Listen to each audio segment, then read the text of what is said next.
Good morning. We have a quorum. Clerk, please call the roll. Senator Hornback, Senator Southworth, Here. Senator Yates, Representative Bowling, Here. Representative Hart, Here. Representative Minter, Senator Meredith, Present. Chairman Cook. Here. Okay. Before we get started, I just want to say this. We have a very, very full agenda this morning. So as we move through this, and I love all of you, but I don't want to spend the entire day with you. I'm sure we've all got stuff we've got to get done. So let's keep our grandstanding to a minimum and keep our questions to questions and roll through this as efficiently as possibly and move forward. First item on the agenda is consideration of the minutes of the May 11th, 2021 meeting of the committee. Motion by Senator Meredith. Is there a second? Second. Second by Representative Bowling. Clerk, please call the roll. Senator Hornback, Senator Southworth, Aye. Senator Yates, Representative Bowling, Yes. Representative Hart, Yes. Representative Minter, Senator Meredith, Aye. Chairman Cook. Aye.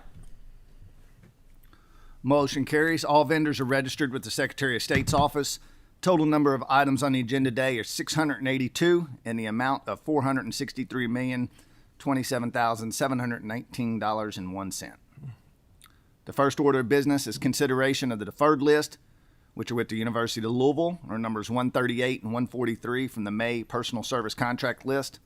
The representatives are here. Please identify yourself for the record. Good morning. I'm Michael Wade Smith, Chief of Staff and Vice President for External Affairs at the University of Louisville. Good morning. Thank you for being here with us today. Co-Chairman Meredith and Senator Southworth have questions. Chairman Meredith, you want to begin? Thank you, Mr. Chair, and appreciate the opportunity to spend time with you this morning. I have to admit my feelings are a little bit hurt to know that you don't want to spend the full day with me, but I'll learn to deal with it. This contracts, I should say. This past year, we've had a lot of contracts that were considered maybe controversial, a little bit contentious, and we have disapproved. And I'm really kind of surprised that we have not had a lot of attention to these in the media. In fact, I can't recall having a phone call from anyone other than these two particular contracts where I got a call from Jack Brenham with the Lexington Herald Leader. And he asked me about it. And you may have seen his article, but a little bit disturbed by the headline that says that Senator Steve Meredith spearheads efforts to deny state contracts with California over LGBTQ rights. And just want to make the position perfectly clear. That's not the issue that's here. And it just looks like another attempt by our media to sow discord and dissension and controversy. That's not what this contract is about at all. Mr. Branham quoted me as saying that we don't want California trying to replace our value with theirs. That's a true statement, but he didn't give you the rest of that quote, but that's not why I'm opposed to these contracts. It's because California does not wreck the sovereignty of the state of Kentucky. We passed a law, regardless of what it was about, in 2017 that has no impact on California whatsoever.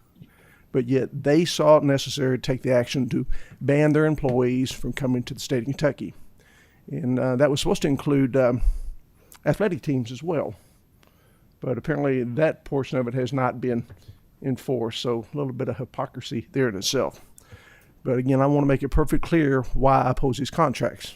It's because they do not recognize the sovereignty of the state of Kentucky. And I think that's a very terrible precedent to set for not just Kentucky, but every state. What other legislation might we pass in the future that may be offensive to another state that does not affect them whatsoever? So this is kind of drawing the line in the sand. Now, I know how this process works in this committee for almost 4 years now. We can either approve these contracts, which I don't think sends a message to California or anybody else that's involved in these issues, or we can disapprove. If we disapprove, I'm pretty confident that that decision will be overridden by the Finance Cabinet, as they have most of the contracts we've disapproved this year, because I don't think they have a problem with being like California whatsoever. Or we can ask the University of Louisville to stay united with us. And I think that's exactly what it is, because the intent of this was to hurt the economy of Kentucky. And when you do that, that destroys jobs. That impacts everybody. You know, in this article, Mr. Chris Hartman is quoted as kind of chastising our legislature for passing this legislation to begin with. And he says, in essence, we should be ashamed of what we've done. Well, that kind of narrow-minded, bigoted thinking creates another problem, because this type of action by California does not discriminate. It denies jobs to everyone, regardless of your political leaning, your sexual orientation, your race, your creed, or color. And that's the essence of this argument, is they have done things to intentionally hurt the economy of Kentucky. And I think that should not go unanswered. So what I'm asking the University of Louisville to do is to withdraw these contracts. And that's a question I guess I would pose to Mr. White, will you withdraw these contracts? Appreciate you, Senator Meredith, and again, understand your concern as before, and we share in the sentiment that job creation is incredibly important. The University of Louisville is one of the largest employers in the city of Louisville, and certainly also then in the Commonwealth. This is about talent attraction. It really is. The search firm contracts, as we talked about last month, it's important to us to have a slate, a grouping of search firms to use in this process. Given the number of searches we do, the potential for different firms to conflict each other out. And we continue to believe that these two search firm contracts are important. I'd also note that this body had approved these two search firms for previous searches at the University of Louisville. The Korn Ferry organization, that's a global search firm, though this one was registered out of the state of California. They have offices in many states, conducted the search for the athletic director at U of L in 2018 and for the general counsel in 2020. And the Storbeck Pimentel Group conducted the search in 2019 for the executive vice president for research and innovation. I'd argue three great hires for the University of Louisville, and two of those three individuals ended up being Kentuckians, folks from Louisville, folks from the Commonwealth, from those two of those three searches. So we would ask that the committee continue to consider these search firm contracts. Chair Cook, you know, I've been approached by a couple of people about these contracts, and one, I understand that our committee staff here was approached, asked if we had ever denied a California contract before. I'm not sure what the purpose of that question was, other than to possibly suggest that we're holding U of L out solely on this issue, but I can assure you that we have denied contracts before. I was one that did that, I think, back in 2018 or 19 with motorcycle safety and motorcycle training, and a registered objection then. Have we denied every contract from California? I don't know that we have, because, as you folks know, we see hundreds of these and they're hard to catch, but one that is visible from a entity such as University of Louisville certainly stands out. You know, I've been told that this is vital for the University of Kentucky, because one of these firms is the preeminent recruiter in maybe not just nationally but internationally. I've never embraced the theory that people are indispensable. Someone else can do the job. And quite candidly, sometimes I like to work with the number two rather than number one, because they try harder. And to suggest that if we do not approve these contracts, that keeps the University of Louisville from doing their job and creating the talent they need, I think is disingenuous, I think is misleading, and doesn't address the issue. Is the University of Louisville willing to stand with our legislature and saying what California did was inappropriate? The University of Louisville certainly stands with the General Assembly, and we appreciate all of the support of the General Assembly throughout time. But again, we would ask that the committee continue to consider these search firm contracts. I agree with you, Senator Meredith, that no one firm is irreplaceable. We put forward a slate of contracts to provide options. Each one has expertise in different areas. Again, they can be conflicted out. And having a robust group allows us to be the most competitive in our different search processes. Do you have a follow-up, Senator? Just to summarize my position, I guess, Co-Chair Cook is, again, I know how this dance works. We can approve this contract and allow this egregious action to go unanswered, or we can disapprove it, and I'm sure it will be overturned by the Finance Cabinet, and even Dr. Benaputi has that privilege herself to do that, or University of Louisville can respect the wishes of this committee and withdraw these contracts. And I take from Mr. White's conversation that that's not their interest. I don't think they stand united with the University of Kentucky. I mean, the University of Louisville does not stand united with us. In my 60 years of life, I've learned that there's only one kind of relationship that ever works, and that's a symbiotic relationship, a win-win.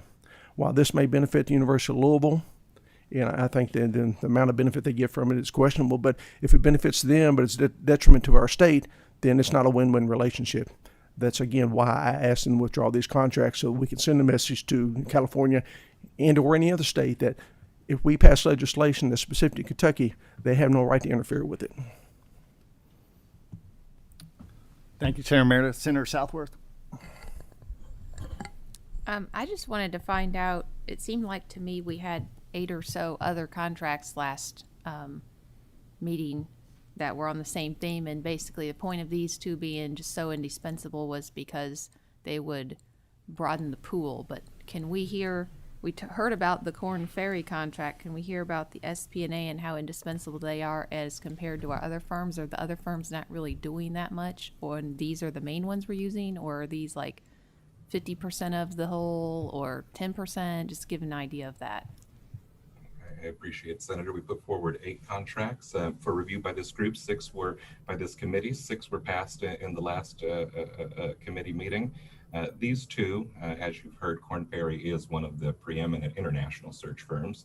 On Storbeck, Pimentel and Associates, they are one of the larger higher education search firms. They have expertise in a number of areas. And again, they conducted the search for Executive Vice President for Research and Innovation in 2019. They have a deep body of knowledge in doing more research-oriented searches. And as one of 2 research institutions in the Commonwealth, along with the University of Kentucky, having expertise in doing research-oriented hiring is critical for the future growth of the institution. So that is a particular sweet spot that the SPNA firm comes to the table with. Of course, there are other firms in the list that can do that. But again, we present a slate for approval in the event that there's any conflicting out that would lead us to not be able to use one search firm or another. And again, Storbeck, Pimentel and Associates has this particular expertise. Follow up, Mr. Chairman? Yes, ma'am. I just wanted to clarify that, because what I'm hearing is a lot of these have overlapping abilities and some of them also have overlapping locations. Am I clear that this SPNA is a California focused or located versus Corn Ferry's global? You mentioned multiple locations. That is true. Corn Ferry is a global search. I believe the last time that this body approved a Corn Ferry search, that it was from a registration in the state of Illinois, but they are a global firm with locations everywhere. The SPNA firm is a California-based firm. Mr. Chairman, I would probably suggest that these might be taken separately, but if the will of the committee is to take them together, seems like there's a few different options that we can proceed on these. And I know we're coming to the end of the fiscal year, which could mean some drastic changes for how things are going to go forward. I just don't see that they're so indispensable that we have to have them. But I certainly don't want to encourage our vendors to be address swapping, because I'm already noticing that in other places, and actually was going to be talking about that on other items. But this one seems to be California specific, the other maybe not so much. Just making that clear. Okay, thank you. Any other comments from the committee? Do we have a motion to consider the contracts reviewed without objection? Mr. Chairman, I don't mind to make a motion for 143, but I would not do them together. Well, we can split that. Excuse me. let me clarify that. I'm 130. Can I just start over? Yes, ma'am. I'm going to make a motion to disapprove contract number 143. Okay, we have a motion to disapprove contract number 143. Is there a second? Second by Senator Meredith. Clerk, please call the roll. Senator Hornback. Senator Southworth. Aye. Senator Yates.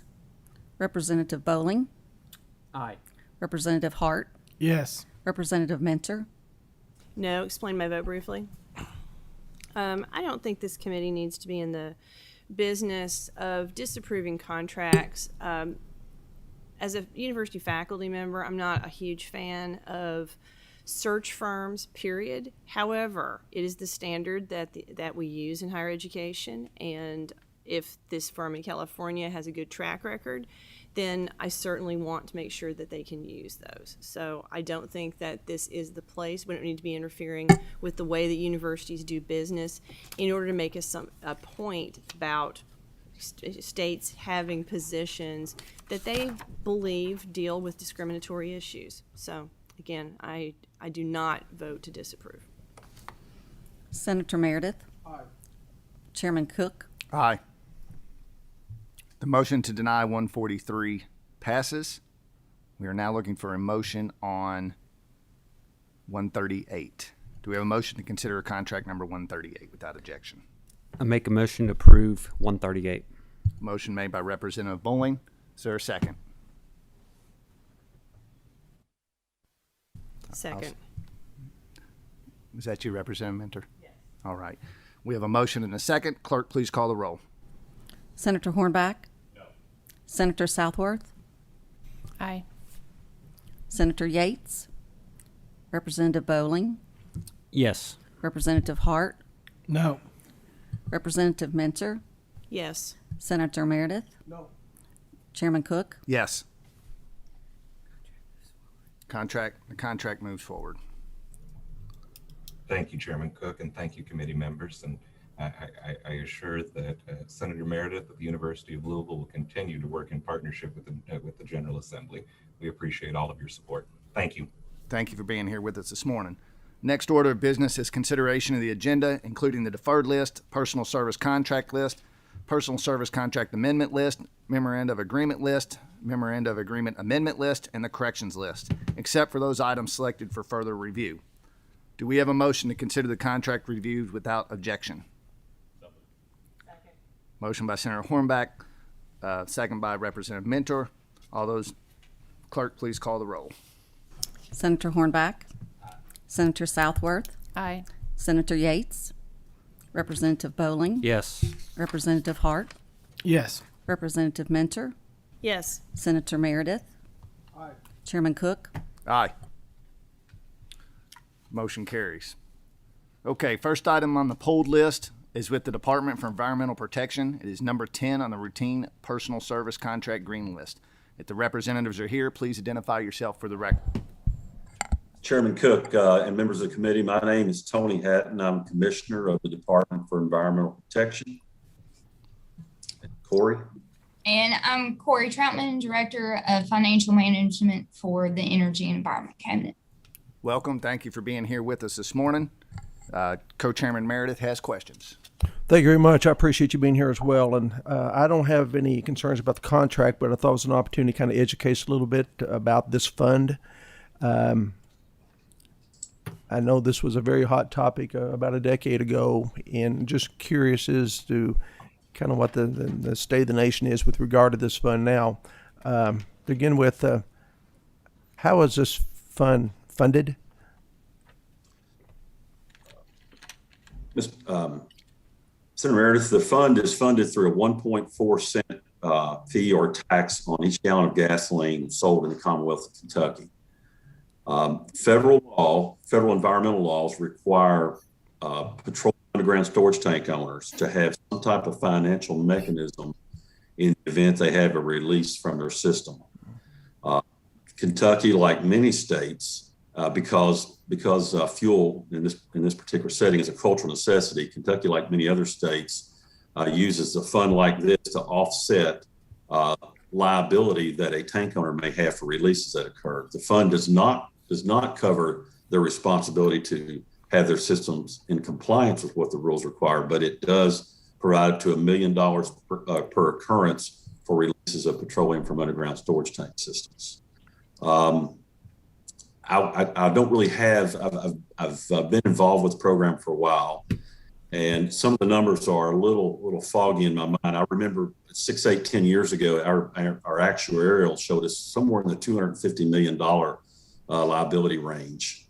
Back in 2011, we completely revamped our cleanup approach. I have a couple of really good remediation hydrogeologists in my program. We completely revamped that. And what we did was we began to realize that we shouldn't treat every site as if it were the same, because one of the at least good aspects of petroleum is it tends to naturally attenuate in the ground. And so we realized we were spending way too much time treating every site as if it were the same. So we were able to close out a significant number of our underground storage tank sites, which is good for the program. It's good for tank owners who are held in limbo, want to do something with their property. So we reduced our site lists for sites that needed some type of remediation from about 3,000. We're down around 400 now, and it may in fact get asymptotic at around 400. But the last actuarial report I saw, our liabilities of just a little north of 100 million. So, tank systems have improved. The requirements have changed so that better tanks are in the ground, but still periodically there's going to be those cases or instances where a piece of faulty equipment or something was installed wrongly. We still continue to have tank systems come into the program. But this is, for lack of a better way to put it, this provides that federally required insurance for tank owners, many of which, unless you're a very large corporation, many of which could not afford or even be able to obtain this type of liability insurance through a private market. I think I commend you folks for the job you've done with the tanks. I know this was a huge problem, again, over a decade ago, and pleased to hear that we may have down to about 400 tanks. But what's the balance in this fund now? Do you have any idea? Or maybe. Excuse me, how much? Yes, sorry, hold on just 1 second.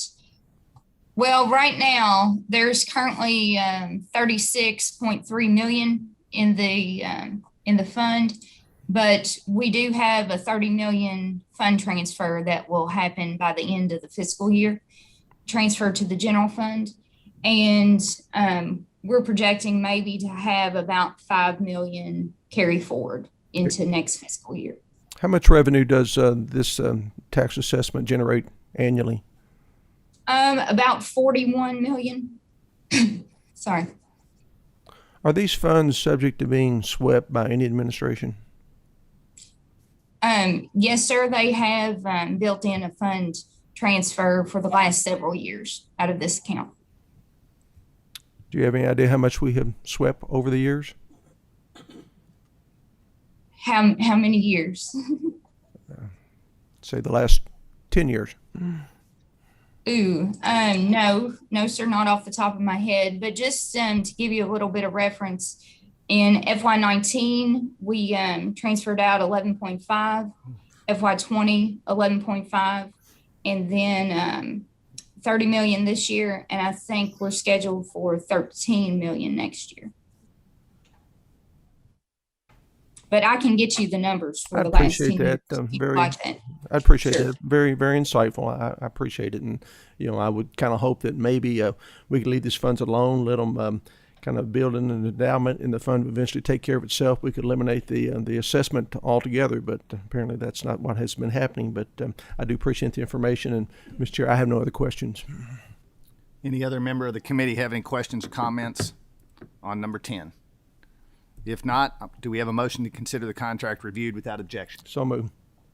Motion by Senator Meredith. Is there a second? Second by Senator Hornback. Clerk, please call the roll. Senator Hornback. Senator Southworth. Aye. Senator Yates. Representative Bowling. Yes. Representative Hart. Yes. Representative Mentor. Yes. Senator Meredith. Aye. Chairman Cook. Yes. Motion carries. Next item on the pulled list with Department of Education is number 15 on the routine PSC Green List, and numbers 139 through 142 on the routine MOA Pink List. The representatives are here. Please identify yourself for the record. Good morning. I'm Greta Hilton, the Associate Commissioner with the Office of Special Education and Early Learning. Good morning. My name is Karen Worth. I'm the Director of Budgets and Financial Management at the Department of Education. Good morning. I'm Veronica Sullivan. I'm the Director of the Division of IDEA Implementation and Preschool. Good morning. Welcome to Government Contract Review. Let's see. Chairman Meredith, you have questions on number 15, please. I do, Chair Cook, and another opportunity for some education. I hope you folks can appreciate that all we get is a thumbnail description of what these expenditures are for. And I guess I just want some clarification as the purpose of this contract.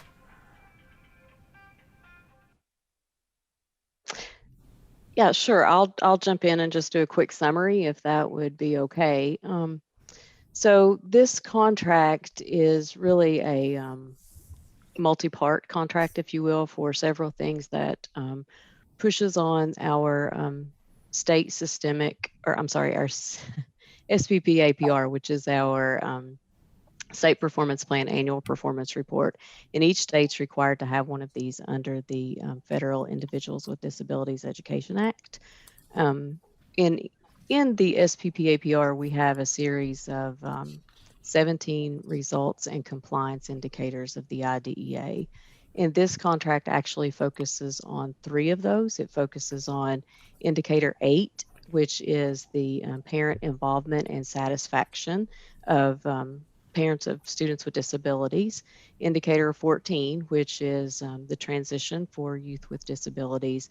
And indicator 17, which is our state systemic improvement plan.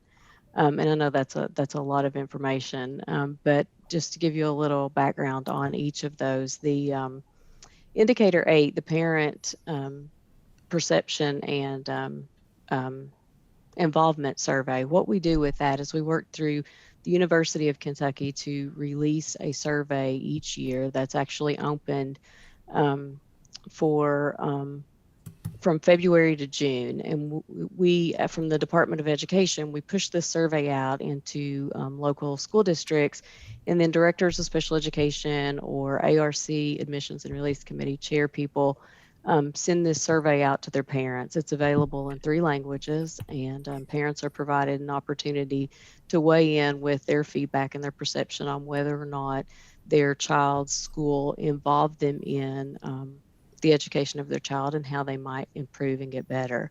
We work each year to improve our response rate on that. We're actually set this year to get approximately 8,000 responses from parents. And it's been, over the years, the feedback has varied, but it's been relatively positive, and we do meet our indicator for this. But it also gives us some data on areas that we can work to help improve parent involvement. And then in indicator 14, which is the post-school outcome data, our contractors at the University of Kentucky actually have a online interfacing tool, and they build that, they pull the results from that. And this is actually a youth 1 year out. That's what YOYO stands for. And so when youth are a year out, they have exited high school, whether it be graduation, dropout, or whatever that looks like, alternate pathway, whatever. The folks at the University of Kentucky actually work with local school districts to have interviewers reach out to the youth a year after they're exiting. And the reason for this is to not only determine if they're involved in higher education or competitive employment, but if so, why not? What are the barriers to successful outcomes for students, and what might districts and the Department of Education do to break down those barriers? This report is provided annually. There's a public report available that we're happy to make available to you as well. It actually provides a lot of information for us. For example, just some quick data from that. We know that 40.4% of all students with IEPs are competitively employed, and these are for those who exited in the 2018-19 school year. 17.8% of those students went on to higher education, and 31.8% were unengaged in any form of work or school. So that gives us some information to build from, through our local regional special education cooperatives and our local school districts. We also know that over the years, the data from this has shown that paid during high school is the #1 predictor of future employment for all age groups. So then this information helps us work through like the community work transition program to ensure that our students with disabilities are actively engaged in meaningful and competitive work. We also, the University of Kentucky, they disaggregate the data for us and provide us additional information. For example, we know that African American students have higher rates of both education and employment rates than do their white peers. So that's information that's not only beneficial for us to review, but it also informs our work at the department. It informs the work of the regional cooperatives, and it informs the work of the local school districts. And we have, speaking of those interviewers, we have over 900 typically local school district personnel who actually conduct these interviews, and then we receive that anecdotal information as well. Because it helps us to understand, anecdotally what may have stood in the way of students who aren't actively engaged post high school. And then another component of this was the indicator 17, which is the state systemic improvement plan. And the idea for that is really to improve results for students with disabilities. And this changed when the U.S. Department of Education in 2014 said to states, basically, you're doing great jobs with compliance of the IDEA, but what about results for students with disabilities?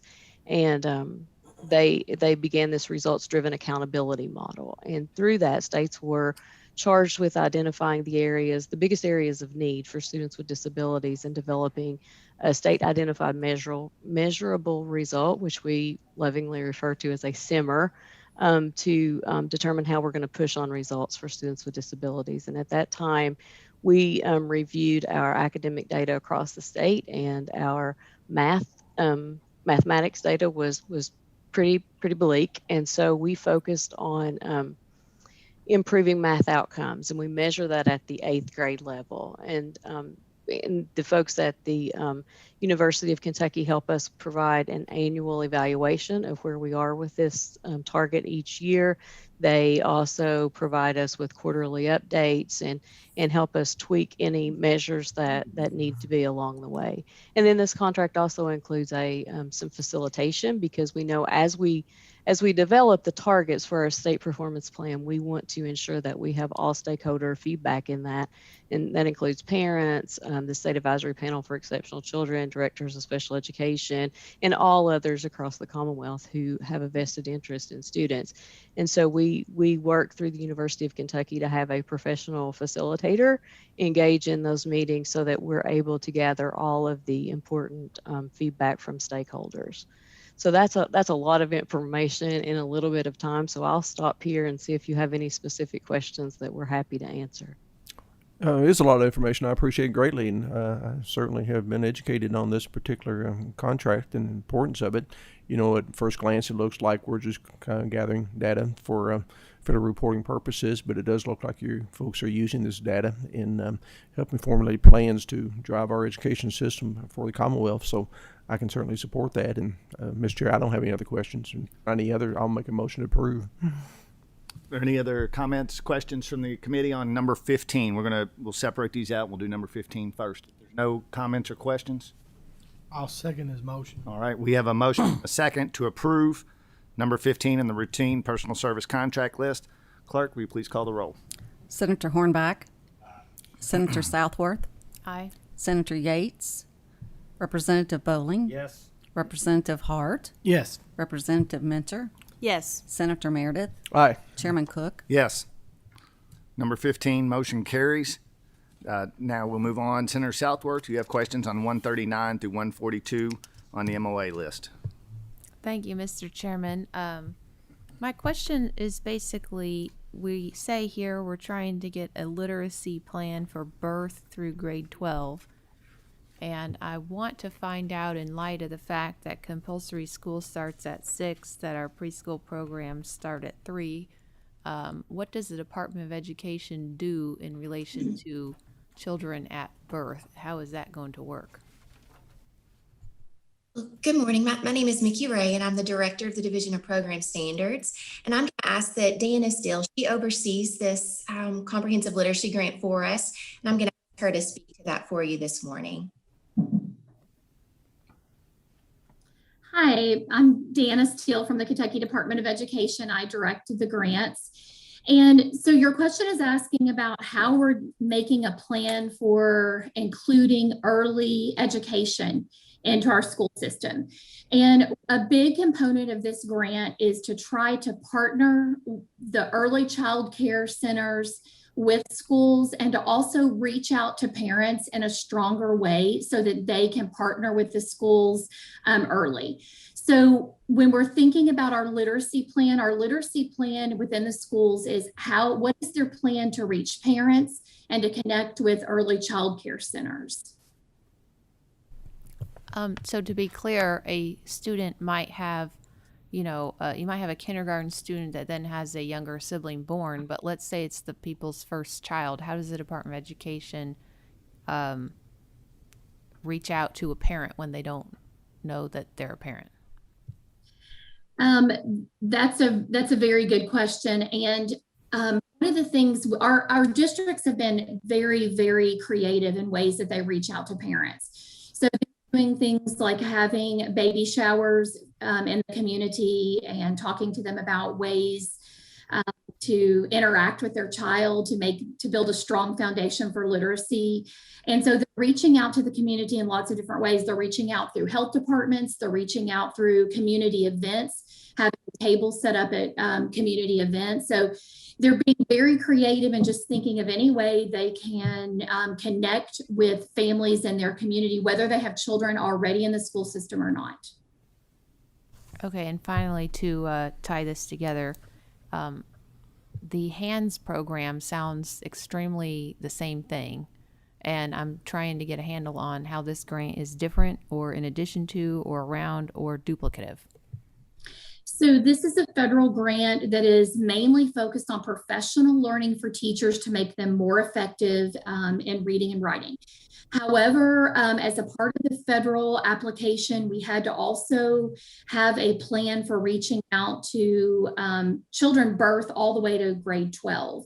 And so although professional learning is our number one part of this, that literacy plan guides the professional learning, but it's also guiding the we're working with early childcare and families. And so it is, we are trying to put all of those pieces together. So we've got partnerships. We have a partnership in the governor's cabinet for early childhood. We've got Pritchard Committee, cabinet for families and children. So we are trying to connect all of the services that are going on in the state, but our grant mainly is professional learning for teachers in reading and writing. And Dana, I'll just add, can you talk a little bit about the fact that this is a feeder system and that it impacts schools across the district, please? Yes, in order to apply for this, there had to be a 65% or more rate for free and reduced lunch within the high school. And when they applied, that included all the middle schools, elementary schools, and all the preschools and daycares that fed into that high school. So that's the way that works. And they are required as a part of this grant to connect with early child care centers and offer to provide professional learning and materials they need to have a strong literacy program within the daycare. And that includes private daycares as well as ones that are a part of the school. Mr. Chairman,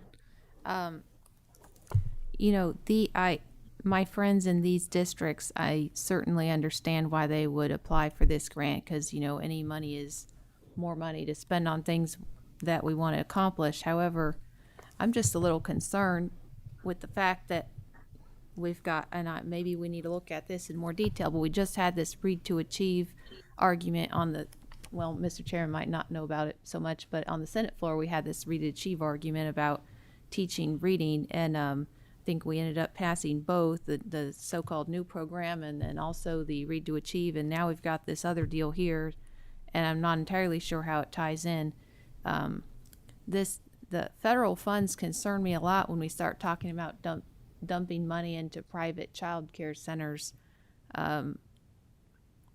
through the Department of Education, that frankly I don't see how they exactly have any jurisdiction over children at birth through whatever age they don't attend school. And I'm just very uncomfortable with this kind of grants. Part of our job is to oversee not only taxpayer dollars, these are all obviously flow through dollars, but also making sure that there's not, strings attached that are going to negatively impact our constituents or their services, because we are the state and we need to keep our eyes on the ball and watch out federal overreach, frankly. So I'm not comfortable with these. If somebody else is, I'll be voting no. I think we definitely need to look into this more. Perhaps motion to defer is in order, but I'm not going to make that motion. I'm going to listen to the will of the committee. Any other comments on 139 through 142? If not, I'll entertain a motion to approve contracts 139 through 142 on the routine MOA list. So moved. Motion by Representative Mentor, and I'll second the motion. Clerk, please call the roll. Senator Hornback, Could I explain my yes vote? Yes, sir. I agree with a lot of what Senator Southworth has said, and I'm going to vote yes on the contract, but I do think that Senator Southworth is exactly right. I don't know that the Department of Education has jurisdiction from birth. I think that's a government overreach. I'm a very big fan of reading recovery and some of the great programs we have out there that reach out not only to the student but to the parent and help them with literacy. I think they do a great job, and I know there was a push, and Senator Southworth mentioned that. There's a push to eliminate that, something that has proven to work. I'm a little skeptical, and I applaud you all for getting these counties for getting these grants, and I think it's good because I know those counties there are some poorer counties with not a lot of industrial base, not a lot of tax base, and so I hope it helps them. But I would remind you, I would like to call you all back next year to see what effect this has had, because I am very skeptical of it. I think there is some government overreach in it, and we need to make sure that we continue with the programs that we have in place that have proven to work, not try to reinvent the wheel with something else, because we've got a lot of good teachers and good programs out there. So I vote aye. Senator Southworth, No. Senator Yates, Representative Bowling, I vote aye. Representative Hart, Yes. Representative Mentor, Yes. Senator Meredith. I'll explain my vote, Mr. Chair. I promise to be brief. I'm going to vote aye, but I do agree with Senator Southworth and Senator Hornback's position on this. I think we need to scrutinize a little bit more than we have in the past, so I vote aye. Chairman Cook, Aye. Motion carries. Next item, let's see. Next item on the poll list is with Department of Juvenile Justice, number 18 on the routine personal service contract green list. If the representatives are here, please identify yourself for the record. Good morning. My name is William Codell, and I'm an attorney with the Department of Juvenile Justice. Good morning. Welcome, sir. Thank you. Senator Southworth, you have questions. Yes, I'm taking note that the Diamond Drugs is out of Pennsylvania and got this contract and has others as well. I want to get an idea. I had a constituent reaching out to me who is concerned that we don't seem to have a lot of, or perhaps any of these type contracts being carried out from our Kentucky pharmacies. In fact, there's pharmacies everywhere. So I just want to get an idea of what the pool of bidders was, and why, if we don't normally see Kentucky companies, if we know why, and if we do, how they don't score. Certainly. We had 3 bidders on this. 2 of them were from out of state. One of them was from Kentucky. The out of state bidder did end up being awarded on this. And we use several different factors to score the various bid packets. I can tell you the most heavily weighted factor in these contracts, the thing that's looked at as far as the biggest factor is the cost. And the bidder that won this contract was the low cost bidder. So that was the primary factor in this. The way we did that is we looked at for approximately the 20 most frequently prescribed prescriptions for the youth that we have custody of. We asked them to provide us what the cost of those would be. And the winning bidder, Diamond Pharmacy, told us that for those approximate 20 prescriptions, it was $47.11. The pharmacy from Kentucky is an organization called Pharmacy Alternatives. They told us it was $154.74. So that they actually were the highest cost bidder, the pharmacy from Kentucky. But we also look at things like previous experience, ability to conform with performance guidelines, references, previous contracts with the state of Kentucky. I would certainly like to see more contractors and vendors from the state of Kentucky bid on these types of contracts, and for us to have more competition for these contracts would be great. In this particular circumstance, with regard to these pharmaceutical services, the committee that was looking at this scored it with the company from Pennsylvania, scored the highest, and I believe that was primarily based on the fact that they were the low cost bidder. Thank you. Mr. Chairman, this committee is not the time to get into the entirety of the pharmaceutical industry, but I am aware that in medical and a number of other things, and particularly as I was talking to my constituents in the industry, and I've had concerns about these benefit managers and the inability to really correctly ascertain what the prices are going to be. And I don't know exactly how that relates with the juvenile justice, how we're necessarily handling that, how we can know these costs. But certainly it's something that we need to be looking at, perhaps breaking some of these up in smaller pieces that our Kentucky pharmacies can participate in more easily, and or getting a wrangle on the pharmacy benefit manager's whole disaster, so that we actually can have a sure price tag on our healthcare products. Senator Hornback, do you have a question? Got a comment and partially a question too. What do you attribute the fact that we don't have any more local pharmacies apply? And then let me make a comment before you answer that. This, I think, is true, Mr. Chairman, with all of our state contracts. From everybody that I talk to, whether it's a road contractor or engineers or whoever, our system we have to get in place to be able to apply for contracts in the state of Kentucky, I think, is overly restrictive, that it's very complicated a lot of times, that it's difficult. We put up fences to not allow some companies, or some companies can't get in because it's just so restrictive and complicated to try to get on the bid list for the state of Kentucky. Do you think that's part of the reason with these pharmacies? Because I've got numerous pharmacies that do this same thing in my district, and I know they're all over the state, larger pharmacies that do this. And I think that, Mr. Chairman, sometime in the future, we're going to have to look at the way we allow people to become bidders and get on a bid list for the state of Kentucky. But do you think this played a part in why we don't have bidders, or why do you think we don't have bidders? I think that very well could have been a factor. I would acknowledge that there is some complication in the process. There is a lot of regulations to comply with, and it is a complicated procedure.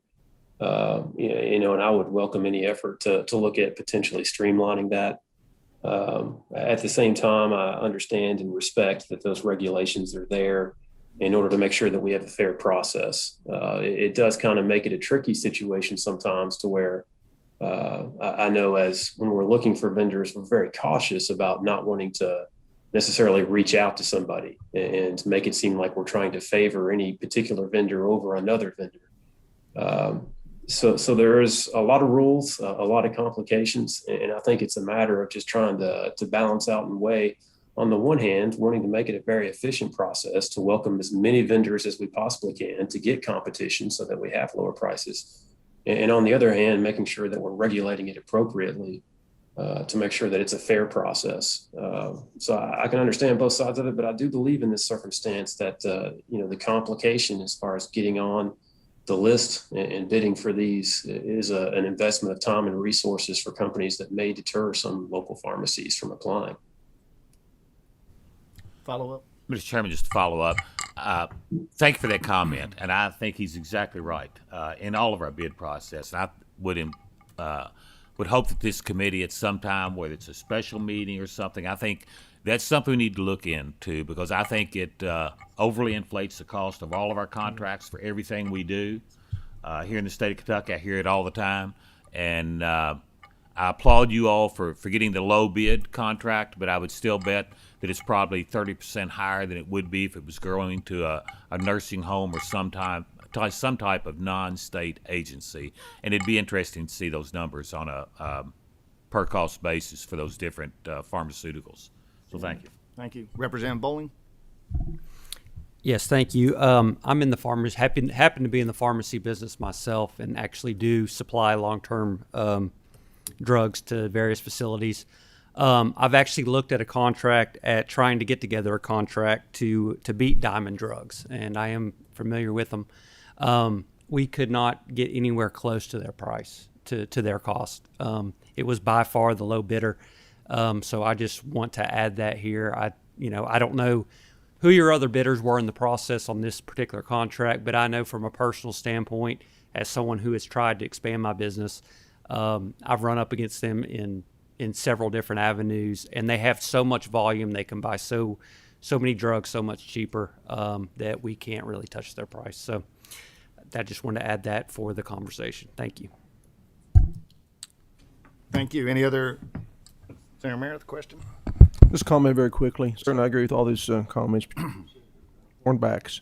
One of the things I find very disturbing is the scoring of contracts, because there's no science to it. It depends on, each cabinet seems to have their own methodology for it, and it changes according to which contract it is. And I think we're all in agreement that probably Chapter 45A is outdated, doesn't work anymore. And I think there's potentially millions of dollars in savings to the Commonwealth if that were to be revamped.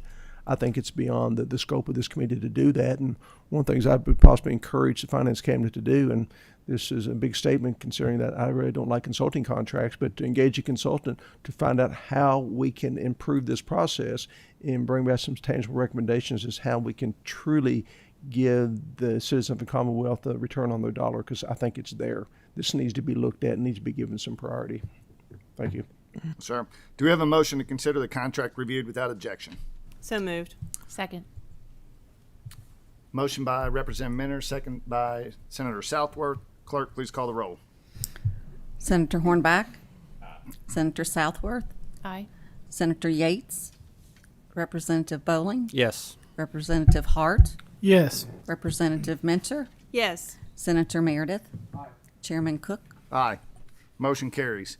Next item on the pulled list is with the Department of Revenue, number 20 on the routine personal service contract green list. The representatives are here. Please identify yourself for the record.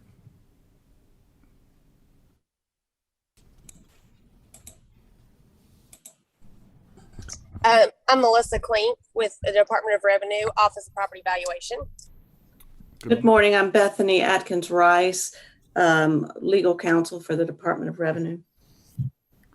Good morning. Welcome to Government Contract Review.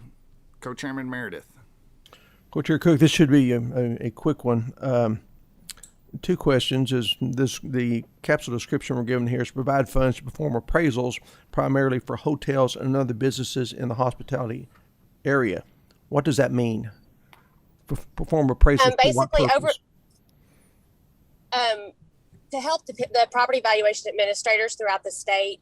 We anticipated with COVID last year that a lot of our commercial businesses would appeal their assessment and try to get their taxes lowered. And so we don't have anyone on staff that is a certified commercial appraiser that can testify at the KVTA level when these things are appealed. So we felt like we needed help with our field staff and to help out our property valuation administrators in order to get through this process and hopefully not have to take a big cut in our assessments. So a more appropriate description for this is to provide funds to perform appraisals to validate the tax base for property value administrators. Is that fair? Yes, that is fair. That's all I have, Mr. Chair. I make a motion to approve. We have a motion. Is there a second? Second by Senator Hornback. Clerk, please call the roll. Senator Hornback. Senator Southworth. Aye. Senator Yates. Representative Bowling. Yes. Representative Hart. Yes. Representative Mentor. Yes. Chairman Meredith. Chairman Cook. Aye.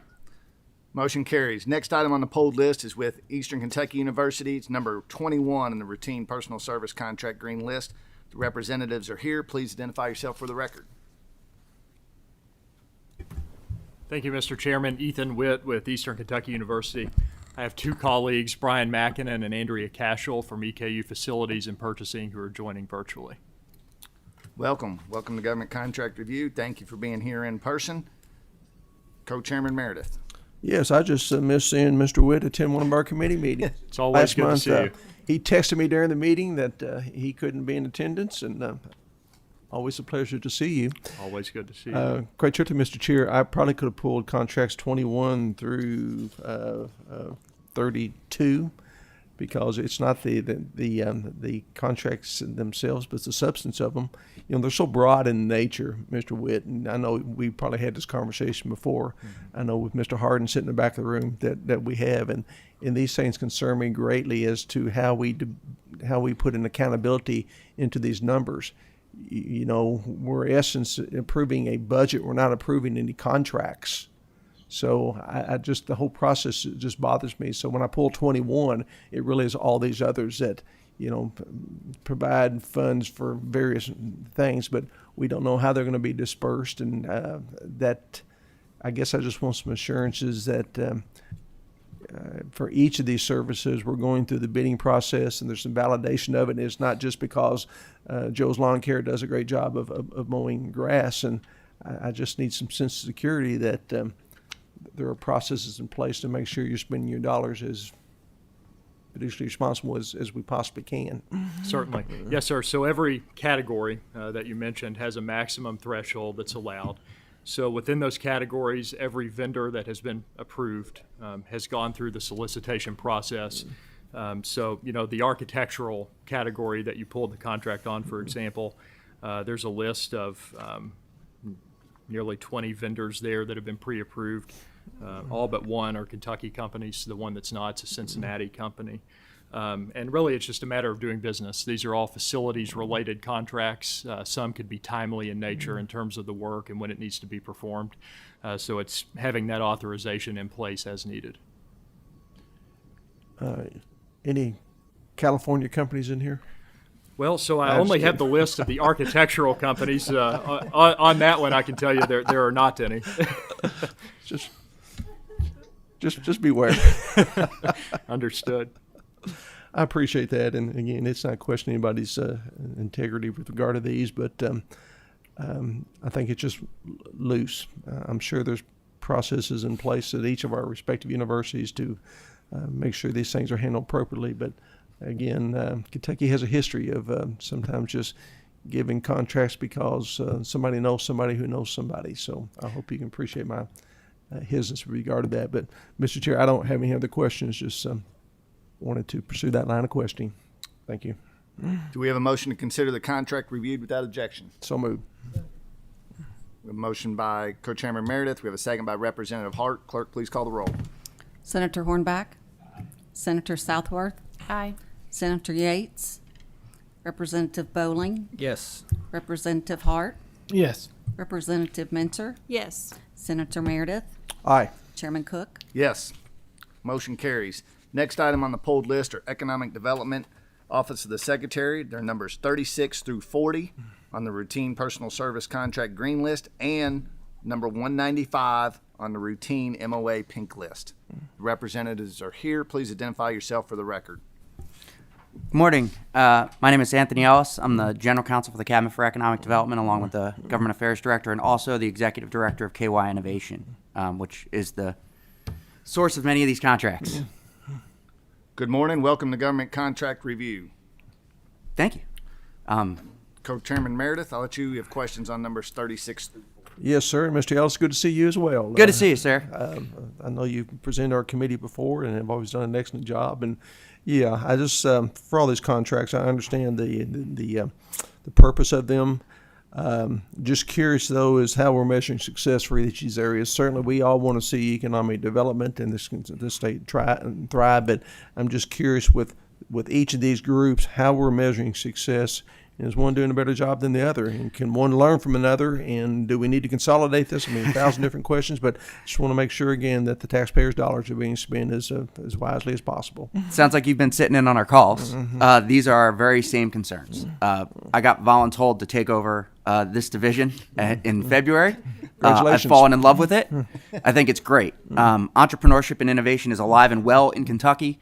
One of the first things we noticed is we did not have standardized metrics and had not for years. We've instituted them. There are 12 metrics. Some key ones are leverage.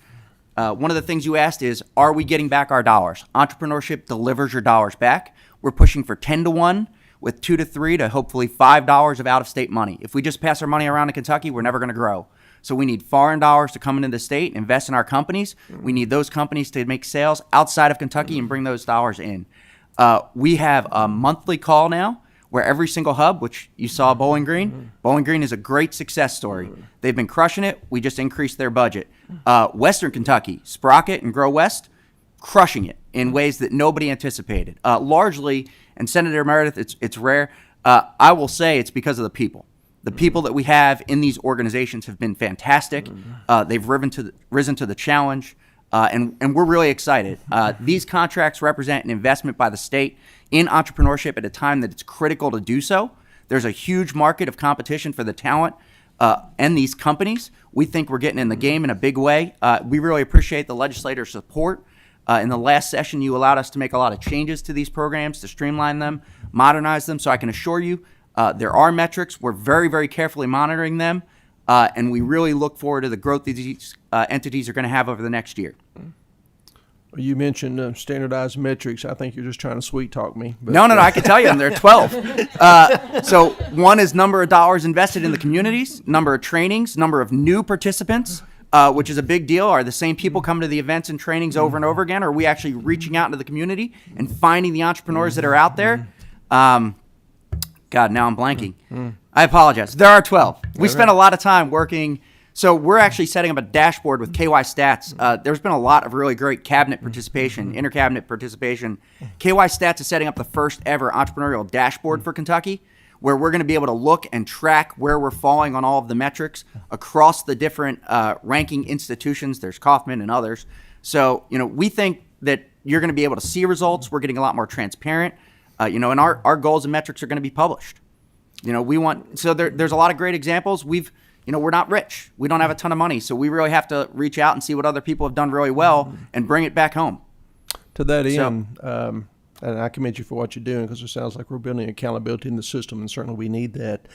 But I wonder, and I'm not on the Economic Development Committee, but has this information been shared with them so far, or is there plans to give a report sometime during the interim?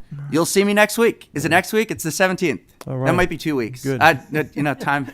We're in the middle of a remodel. Every day is the same. Yeah. Well, Mr. Ellis, I appreciate your passion for this. It's evident every time you make a presentation, and I appreciate the update this morning. And I'm sure we could talk about this all day, and I would love to, but I appreciate you being here this morning. Sure. And Mr. Chair, I have no other questions. Thank you, Senator Southworth.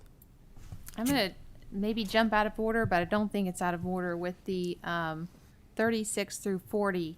And I'm glancing ahead at 195, and the fourth thing on 195 is the Kentucky Innovation and Commercialization Center.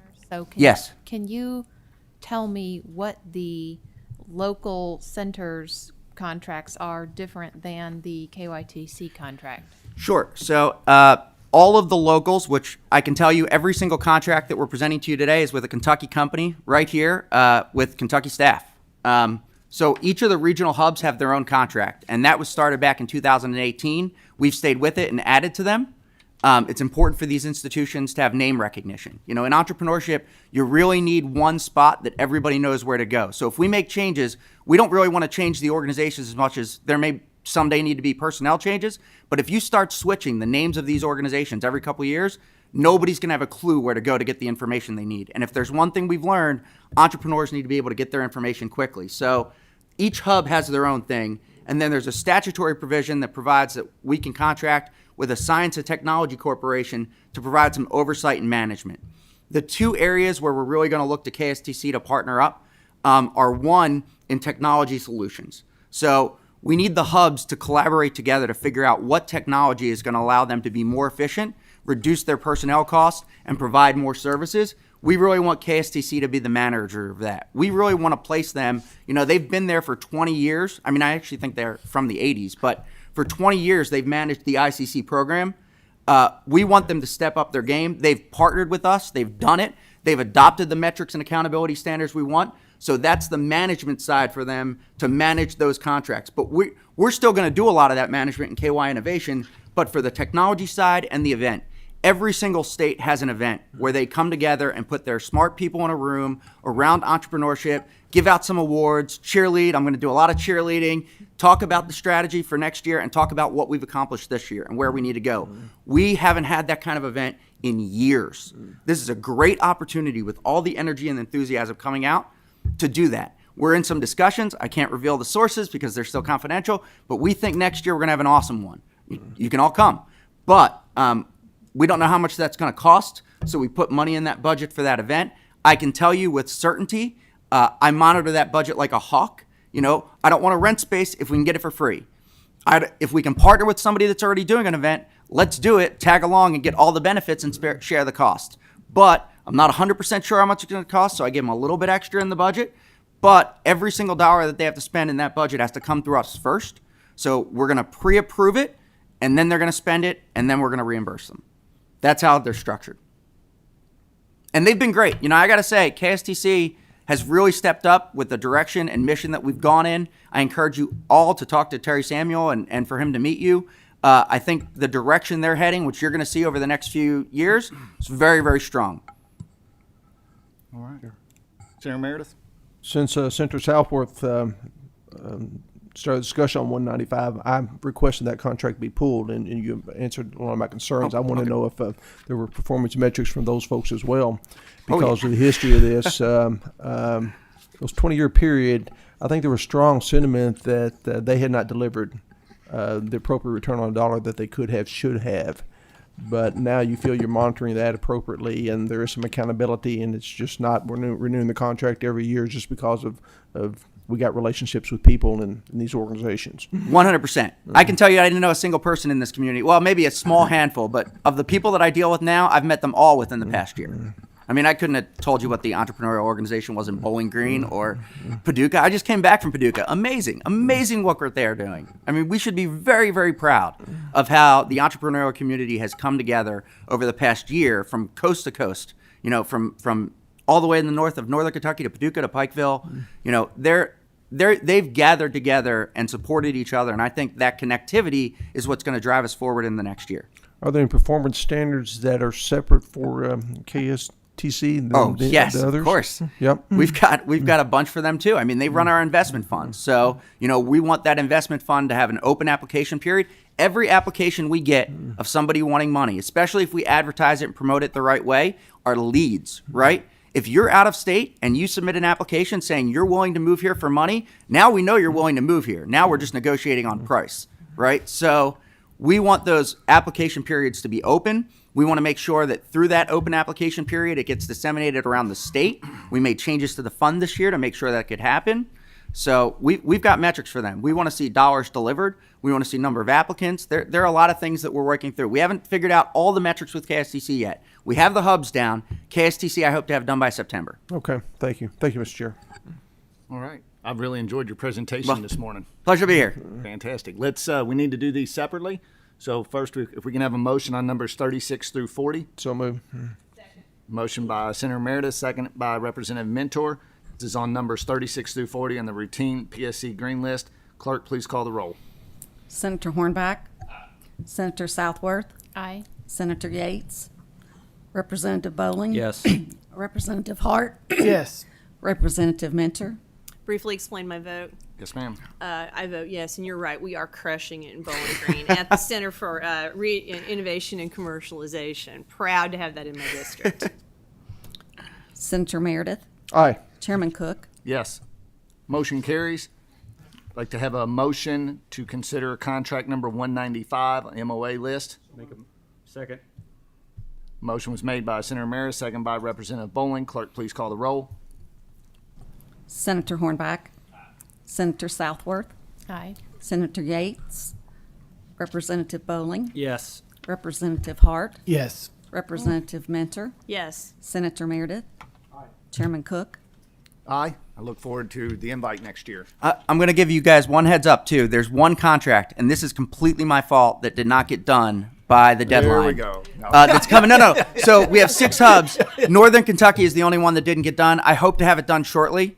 I'm going to beg your permission to approve that contract. It may technically be retroactive because I'd really like them to start on July 1. But it will be the same thing. It's just our Northern Kentucky hub. You know, there was a change in their leadership, so we wanted to give their new leadership an opportunity to read it, recognize the terms, and sign. And All right. and you were Thank you, doing sir. so well. Yeah.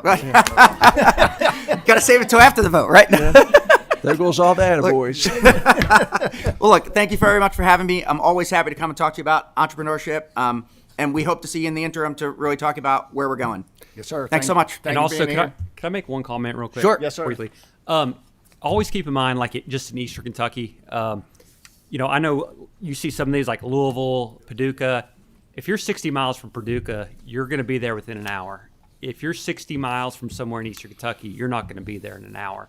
So just be very cognizant of where you put hubs and kind of spacing those resources out, because I'm from Bell County, Middlesboro. Pikeville, as a bird flies, is about 65 miles. Takes me 2 hours and 45 minutes to get there. I can be to Louisville as quick as I can be to Pikeville. So just keep that in mind. As far as I think a lot of people think of, okay, we got one in Eastern Kentucky, we got one here and here and here and here.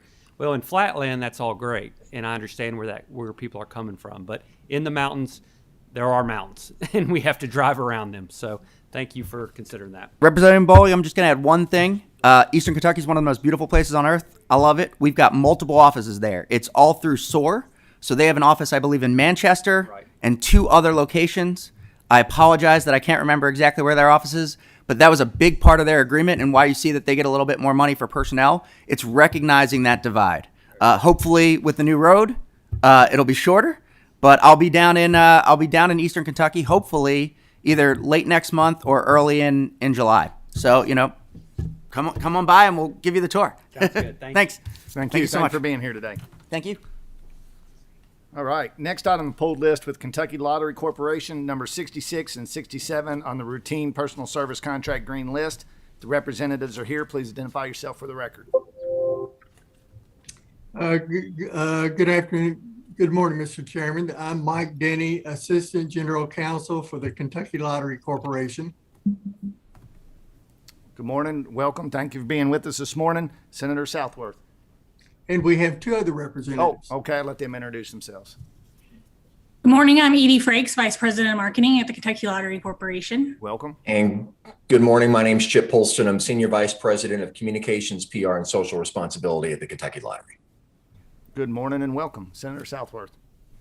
Thank you, Mr. Chairman. Since this is my, I have 2 issues.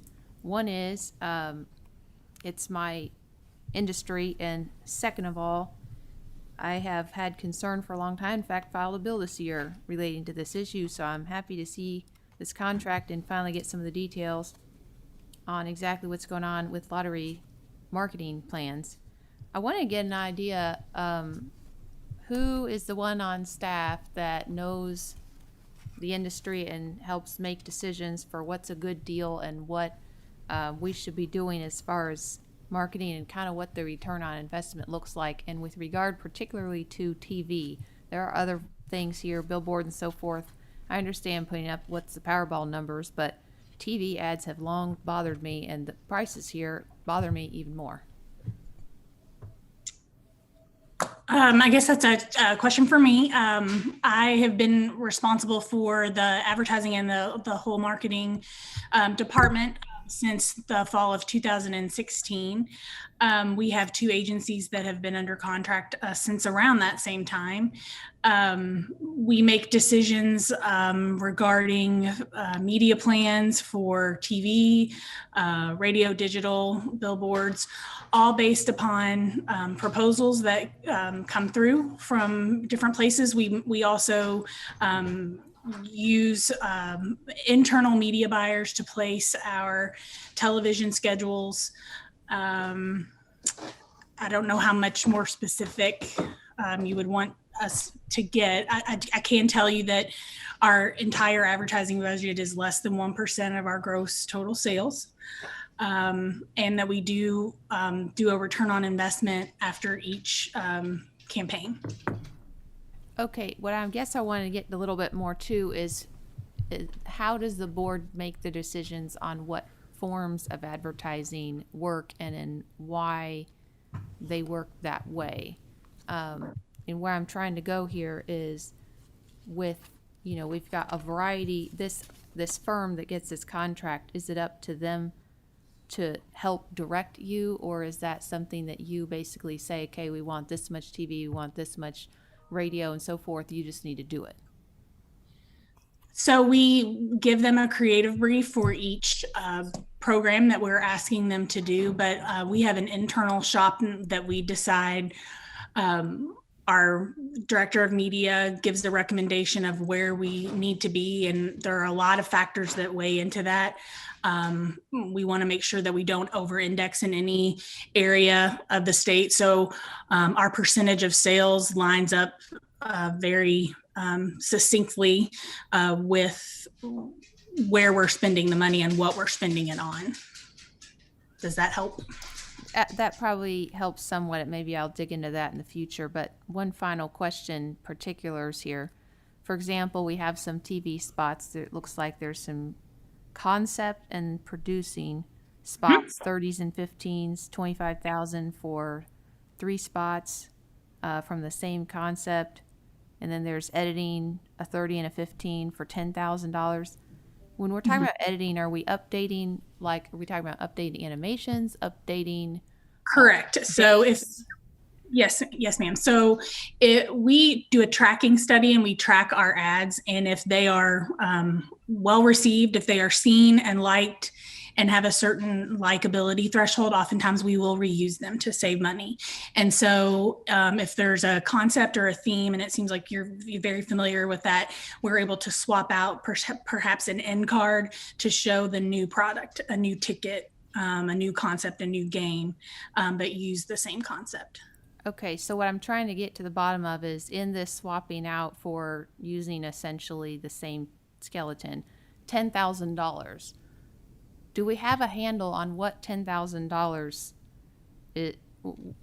what takes $10,000? That's Sure, really my biggest question. Sure, that's an estimate. If we have more than, that's an estimate. If we have more than one spot, that is just what is budgeted for that particular spot. So recently, we did an animation, a whole animation, and every single ticket was swapped out. So there's rendering and artist work that goes into that. That takes that kind of money, and we always get 3 quotes on the work that we're trying to do. One final question Yes, ma'am. to clarify. So the 10,000 total, is that like an hourly rate, or is the that you're guessing on, or is that actually just flat rate by the vendor and we don't really know how long it's actually taking them? It's a budget. It's what we have budgeted for that particular project, I think, if you're looking at a specific amount. So we would get 3 estimates on what would be required to be done. And they would give us the the time it would take to do that. I don't have any further questions, Mr. Chairman. Do we have a motion to consider the contract reviews without objection? Make a motion. Motion by Representative Boland, second by Senator Meredith. Clerk, please call the roll. Senator Hornback. Senator Southworth. Explain my vote, Mr. Chairman. Yes, ma'am. I'm going to vote no. I have a real problem with TV advertising in the lottery. I have a real problem with TV advertising on a number of things that are supposed to be sold to restricted audience and advertised to others. So I'm voting no for that reason, as well as my still concern on some of these costs. And I can think of a number of creative producers that I just don't see how these creatives actually really need to cost this much. I'm concerned that our state dollars, while it could be going to education, we need to figure out how to reduce costs in lottery, because statute requires the board to have a 35% return on investment, and they've been doing around 25 as a matter of course over their lifetime. Representative Bowling. Yes. Senator Yates. Representative Hart. Yes. Representative Mentor. Yes. Senator Meredith.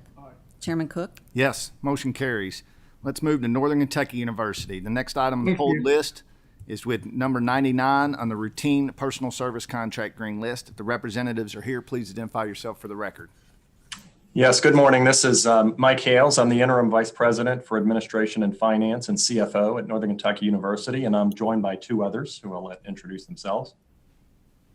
Good morning. I'm Samantha Langley. I'm the Vice Provost for Graduate Education, Research, and Outreach at Northern Kentucky University. And good morning. I'm Carmen Hickerson, and I'm the AVP for Government Relations and Economic Engagement. Welcome. Thank you for being with us this morning. Senator Meredith. Thank you, Chair Cook. And if I could just briefly give our committee members a history on this, and folks from Northern Kentucky University, if I'm an error of anything, please correct me. But going from memory, that this contract first was initiated, I believe, in January 2018. And at that time, the mortal sin was committed of not bringing it before the committee and asking for a retroactive approval, which happened that July, and we disapproved that contract. The renewal contract, I believe, was for around $2 million. And now this contract looks like it's for $26 million. So I congratulate you on the success of this program. But am I right so far in what I've shared with the committee?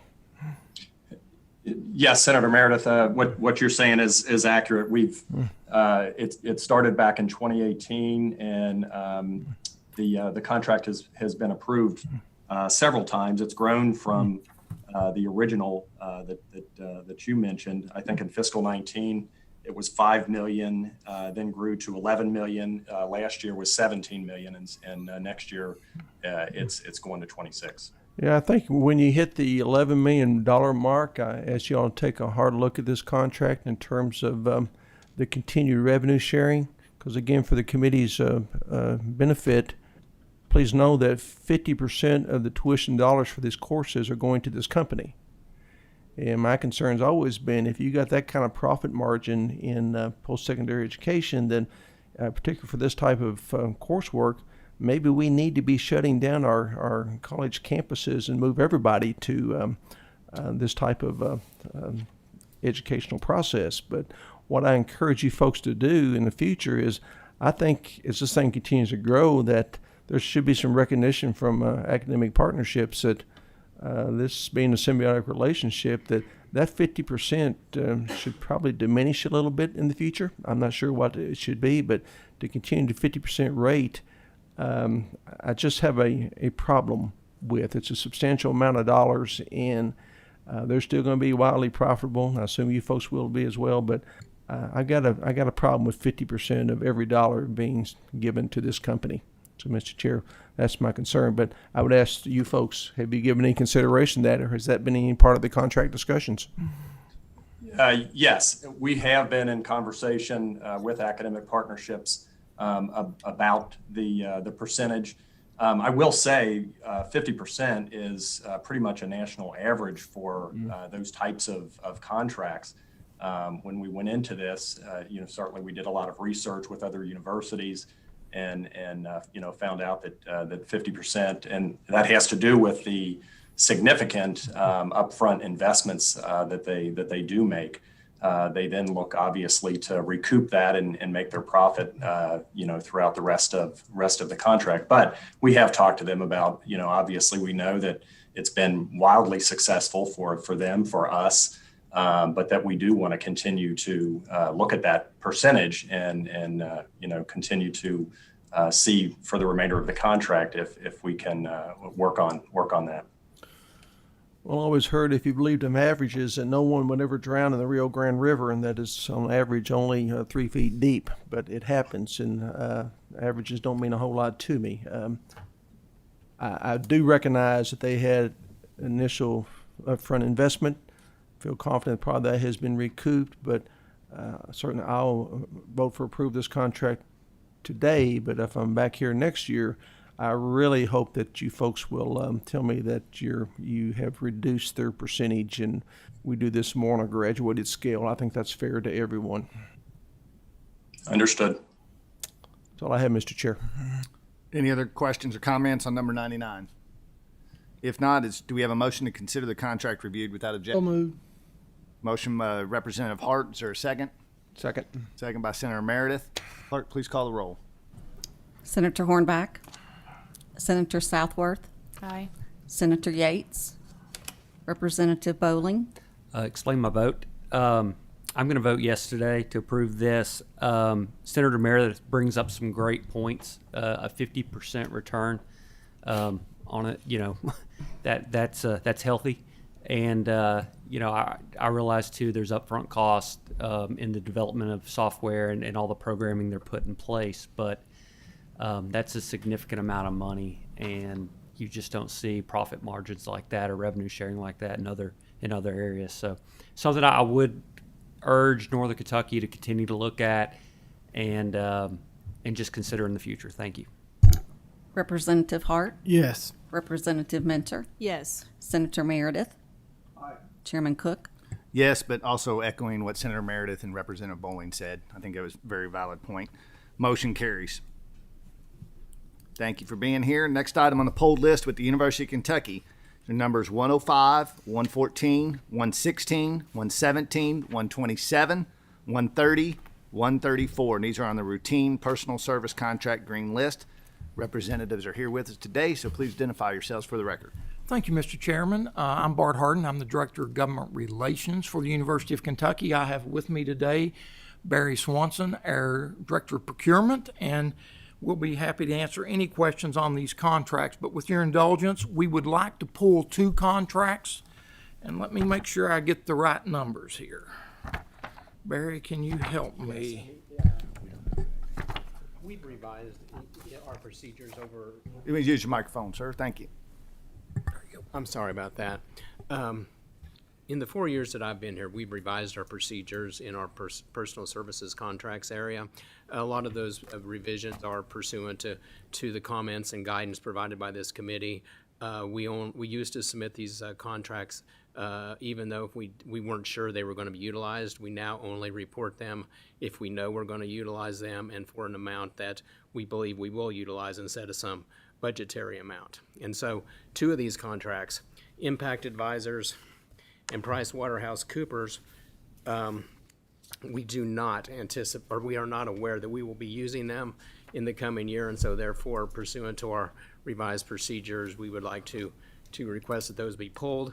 Impact Advisors, the folks over in healthcare had intended to use that, but the project they were going to work on is not ready to go yet. PricewaterhouseCoopers is simply an error due to miscommunication between my office and the department. Let's stop for a second. Let's identify the numbers. Sure. 114 and 132.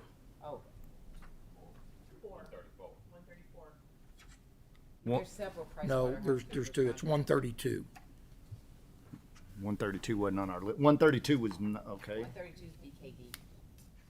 What's the price? What? Yeah. On the green list or your contract number? If you refer to the number on the list, it would be helpful. You get the list, Barry.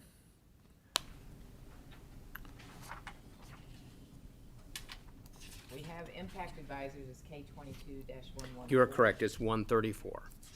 We have There are actually, we have two, there's two Pricewaterhouse contracts that we administer at the university.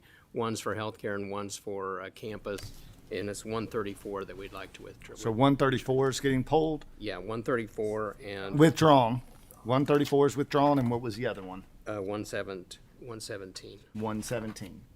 All right, let the record show, everybody on the committee note that contracts 117 and 134 have been withdrawn.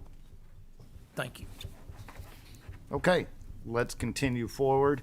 Senator Southworth, you have questions.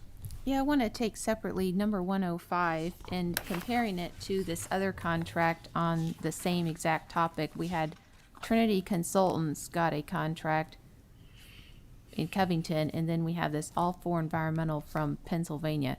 Can you tell me why we need two different ones, one in-state and one out-of-state, or if there would be an advantage or disadvantage to trying to move all that into our in-state vendor? I apologize. I don't know why we have two contracts. I can speak to what the contract that we've submitted. I'm sure it's for a different scope of work than what is covered by the contract that we submitted. The All For Environmental. All For Environmental helps the Department of Environmental Health and Safety administer our Title V Clean Air Compliance process. We have a full-time employee in that area, but we need additional assistance occasionally for technical consulting, for guidance and interpretation in our monitoring and reporting, permit applications, and so forth. They also perform audits to determine, to make sure we're in compliance before federal and state regulators come in and look at our operations. And they also assist us in stakeholder training and so forth. 50,000 not to exceed, billed as services are provided. There is a second contract that came out of that RFP. I'm not prepared to speak at that one. Okay, thank you. Mr. Chairman, can I make a motion to approve that one so we don't have them all bundled together because they're like all totally different topics? Or do we need to wait to make a motion on a bundle? I think right now, let's try to stick all, we're going to make the motion to do all these at one time unless you have a specific one. Okay. Let's go, we're going to move through them all. Okay. Right now. Are there any other questions on 105, 114, 116, 127, or 130? No questions or comments? Mr. Oh, Chairman, yes. I apologize. I saw Senator Meredith's name under the next one, so I didn't want to jump out of line. If you wanted to take that, or you want me to move forward on the other ones. Okay. Senator Meredith? Thank you, Mr. Chair, and Mr. Swanson, Hardin. Good to see you here again. I know this is like deja vu all over again. For the committee's purposes, these contracts that provide for consulting services on an as-needed basis have always been a point of concern for me. I think we've tried, these gentlemen, myself, have tried to come to some reasonable resolution of this thing. One of the things we agreed to last year was that I believe in September, you folks committed you would give us a report on what services were actually rendered under these. I believe last year we approved close to $300 million in consulting contracts on an as-needed basis, and I thought that was a reasonable concession on our part. But I look at Deloitte Consulting specifically. I could have pulled all these consulting contracts because the issues are the same, but this one particularly illustrates my concern. And I want to show you guys, I'm not trying to be difficult, but the charge of this committee is really threefold. We're supposed to examine whether the service could or should be performed by state personnel, examine the amount and duration of the contract and agreement, and examine the appropriateness of any exchange of resources or responsibility. And I look at a contract for $15 million specific for Deloitte, and we really haven't identified what projects they're going to be working on. And it seems like we do this every year. We're a researching university. I think rather than importing expertise, we should be exporting expertise. And why every year we have these contracts in these amounts, particularly for the medical center, what makes it even muddier for me is that the University of Louisville hospitals, I don't recall ever seeing a consulting contract for them. Maybe they're hiding them from them. I don't know. Or maybe they got a different process. They think that they shouldn't bring them here, but they do not bring contracts of this nature to us. And when I look again at Deloitte, $15 million, this in essence becomes a no bid contract because you don't know what services are necessarily going to be provided during this next period. Actually, sir, we do. For this $15 million, there's three primary things that Deloitte is doing for us. Number one, they have been assisting us with the development and implementation of Epic, our new total management software program that went live this past Saturday. It's been how long in development, Barry? It's about a 2-year project from the time the RFP was conducted and the site visits and you know, the negotiation process and the planning and implementation. It's been a 2-year process that went live on Saturday, and you know, the ongoing implementation, making sure everything's working and optimized will continue for at least another 6 months. And so, you know, as has been previously told to you, I mean, that is the lion's share of these funds is the ongoing implementation consulting for Epic. And I talked to Mr. Collins, Craig Collins, who has, you know, appears with us routinely in front of this committee yesterday, and they you know, to Bart's point, we do these consultant pool contracts, but that's just a starting point. The healthcare staff did an RFI with within the consulting pool to select Deloitte for this project, and so it's not. So it's kind of a bid within a bid, if that is a term that makes any sense, may or may not. But that's how we conduct business at the University of Kentucky with these pools. You know, on the smaller dollar projects, it wouldn't have to be bid under the dollar, you know, competitive bid dollar figures. Those may proceed without competitive, but you know, certainly any magnitude, anything of consequence will be you know, multiple consultants will be solicited for proposals and review. The other two things this contract is going to do, they are working.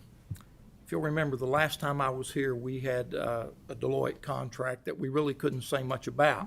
We made that announcement back in April, and that is the arrangement we've entered into as Royal Blue Health, which we've entered into a management contract with King's Daughters Hospital in Ashland, and we're going to be managing that entire healthcare operation going forward.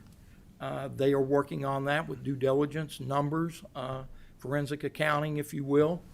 And then the third thing that Deloitte will be working on is what Mr. Collins calls organic strategies, and I had to have him define that for me, but basically it is other opportunities similar to Royal Blue that might be out there that we are looking at, vetting, we might want to enter into a partnership with. So it's pretty defined responsibilities that Deloitte's entering into here for these three specific silos of work. So it's not like a contract that we really don't know what they're doing in this particular space. We know they're working on these three projects as we move forward. It may sound like a rhetorical question, I don't mean it to be, but was an RFP let for this particular Epic transition? The way there was an RFP done to create the consultant pool, and then there was a RFI within that, you know, soliciting the consultants that we have contracts with to select Deloitte for the Epic implementation. So it was an RFP within an RFP. It was actually a two-pronged process. Two-pronged process. It's a process that's, you know, I'm just as a point of information, widely utilized across higher ed and even government. I worked in the government in another state, and they have the same process. It's a common process, right, wrong, or otherwise, that is utilized. Yeah, I'm sorry, but yeah, what happens in other state governments and universities does not give me a sense of confidence that we're doing it the right way. And there's just a lot of dollars here. And I didn't pull this particular contract, but let me use here in consulting services. It says provide funds for healthcare related consulting services on an as-needed basis. How do you determine what the price tag of that's going to be? We're going to give them $2 million. So No, sir, we're entering into a contract for up to $2 million, and they will be reimbursed for the work they do if we engage them in work. And this is a good example of Huron and why we need kind of the pool concept. During the middle of Epic, I guess our associate chief revenue cycle leader left us. So we engaged Huron to step in and fill some of that role on a revenue cycle basis during this process. So that was one instance where we had a pool contract in place we could immediately go to. It did not delay any further the implementation of Epic, where if we had had to come back and go through the procurement process for a contract for an interim chief revenue officer, it would have probably taken us an extra 90 days. So that's one example where a pooled approach did work to our benefit and saved us time and money. But Huron will only be paid for the work they provide. Same way with Deloitte. We've got a $15 million price tag on this contract of Deloitte, but fact of the matter is we may only spend $8 million here. Well, that's the point you made the last 2-3 years. We've talked about that. And That's why we asked for the report, and I think it's in you're going to September. see this report, I think, in September, that while you've approved, for talking points, $150 million of contracts for the University of Kentucky, we only may have spent $40 million. And I think what you'll see is those numbers look fundamentally different than the amount of contracts we approve. And I can state definitively that report will be submitted in September. I've seen we have drafts of that report, so the programming and so forth is in place. We just need to close out the fiscal year and wait for the dust to settle so we can pull that report together for you. We're using Huron as an example again in the way you're structuring these. You're going to go to them and say, for example, I need you to take a look at our revenue cycle for the medical center. Okay. What's keep them from coming back and saying, okay, that'll cost you $2 million? Because we've already approved $2 million, so why can't they say, yeah, that's a $2 million project? Well, then I think we have the option to go another direction if we don't think we're getting a fair deal. I mean, the hospital's the cost center for the University of Kentucky, and the expectation is that they'll manage their dollars like we do on the campus side.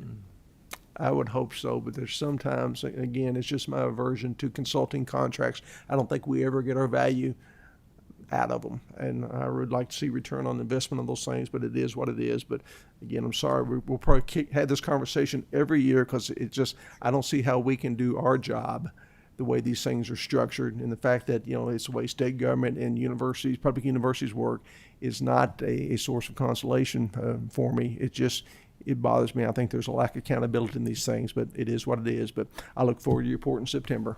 Great. We Thank look you. forward to submitting it. Thank you, Mr. Chair.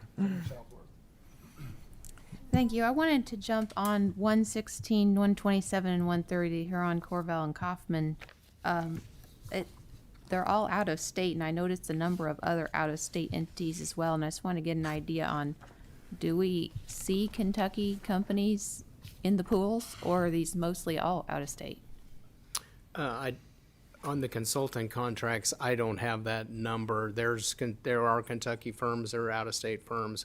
It's a deep pool of expertise that we've got under contract, so we can act quickly as projects come up.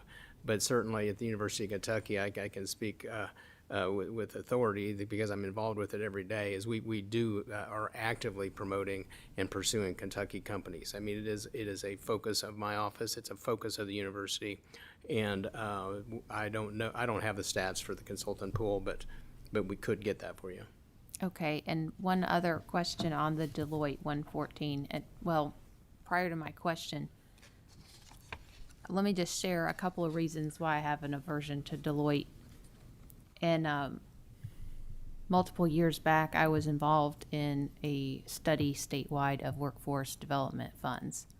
And we tried to pull all kinds of resources together all over the state, multi-cabinet approach. Ended up at the end of that handing it to Deloitte to do a study to compile what we had found and take us to the next level. And my experience in that was they really hadn't thought through anything. They were not experts in their field. They handed us a boilerplate report with the word Kentucky filled in. I've read it 1,000,000 times on every other website. And they claimed that it was a personalized approach. And then this comes to the surface because I've not shared that story with too many people, but I had a conversation with a California state representative semi-recently in discussing being on contracts committees and what we run across. And he said, watch out for Deloitte. He said, we need to share information between states a lot more because they had a contract to fix our UI system. And here we are 10 years later with the exact same issues and $7 million out the door and we don't know where it went and nothing's been changed. And that's my experience as well. And so I share the chairman's, the co-chairman's sentiment on this one particularly because however much money goes out the door, in my opinion, it's probably going to be that much too much based on the quality of work I've seen. And, you know, I'm from small business. I'm not much on these large firms, particularly when other states, including our co-chairman's favorite one, California, say they've been scamming them just about with consulting contracts that went nowhere. So part of, I think, this, we can get numbers, that's fine, but in this September report, I almost would like to see somebody that maybe is the point person for the university that has worked with these people or somebody to give a testimonial on how they are working, what it was like, why this has been valuable or something like that, because numbers really don't tell me anything when I don't know if the staff there, I mean, we've all been in those situations where you're hand holding the upper management or, you know, just fill in the blank, whatever it is. And there's the people who really know what they're doing, and there's the others that fake it till they don't make it. So I just want to get a better handle on what's going on. I'm absolutely not in for approving any more Deloitte contracts, particularly after this California conversation with the other representative and my own experience added to it. I mean, I'd like to broaden my experience more, but I also don't want to work more with somebody that has this kind of track record in my mind. Appreciate your comments. I think we can definitely find someone to come with us in September and talk about our experiences with some of these consultants, if that would be appropriate, Mr. Chairman. But I think we've used Deloitte a lot over the years, and I don't think we would keep going back to that well if we did not believe we were getting the services we were paying for. Now, that may be a naive thought, Mr. Chairman, but I don't think it is in healthcare. I think we are looking to get some bang for our buck, and I think we, at least to this point, believe we have been doing that. And I think if we did not believe that, we would go maybe perhaps to a different consultant. I'm not going to tell you we wouldn't use consultants, but we might go a different direction if we didn't believe we were getting what we were paying for. Any further questions or comments? Just a comment to follow up on Senator Southworth's point about my aversion to California. I just came to realization I can never go to Disneyland unless I pose as Senator Hornback.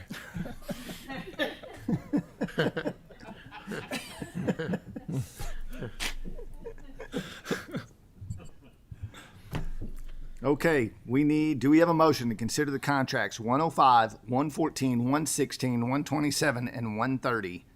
So moved. We have a motion by Representative Bolin, second by Senator Hornback. Clerk, please call the roll. Senator Hornback. Senator Southworth. Explain my vote, Mr. Chairman. Yes, ma'am. I'm voting no because Deloitte's in this. I try to separate them, but in a group, I will still vote no. Senator Yates. Representative Bowling. Aye. Representative Hart. Yes. Representative Mentor. Yes. Senator Meredith. Explain my vote, Mr. Chair. Sir. I'm voting aye.